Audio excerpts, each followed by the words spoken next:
మెదక్ జిల్లా కోల్చారం మండలానికి చెందిన వర్కల దుర్గప్రసాద్ 1,50,000 రూపాయల చెక్కును జిల్లా కలెక్టర్ రాహుల్ రాజారి చేతుల మీదుగా కోల్చారం గ్రామానికి చెందిన రైతు దుర్గప్రసాద్ కు అందజేశారు. ఈ కార్యక్రమంలో కోల్చారం మండల కాంగ్రెస్ పార్టీ అధ్యక్షులు నాగులగారి మల్లేశం గౌడ్, కోల్చారం మండల పిఎసిఎస్ చైర్మన్ నాగూరి మనోహర్, ప్రభాకర్, చింతల బాలరాజ్, తుక్కాపూర్ శ్రీశైలం, మంద నాగయ్య, చిన్నగణపురం మాజీ సర్పంచ్ లక్ష్మీపతి, మన్నె శ్రీనివాస్, మన్నె రాములు, మధు తదితరులు పాల్గొన్నారు. మెయిన్ ఎవరైతే ఉద్దేశించి ఈ ప్రోగ్రామ్ టేకప్ చేసిందో తెలంగాణ ప్రభుత్వం, ఎస్పెషల్లీ రైతులందరికీ కూడా, మన జిల్లా రైతులందరికీ కూడా పేరు పేరు నమస్కారం.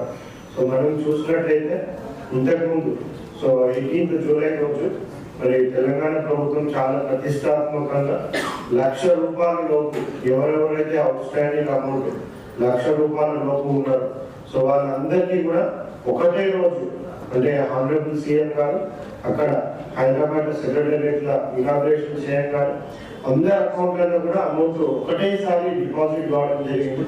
సో చాలా పెద్ద ఎత్తున మరి ఇంతకుముందు ఎప్పుడు లేని విధంగా ఆ రోజు 18 జూలై రోజే మన జిల్లా వ్యాప్తంగా కూడా సుమారుగా 47,000 మంది రైతులకు 238 crores వాళ్ళ అకౌంట్లలో కూడా జమ కావడం జరిగింది.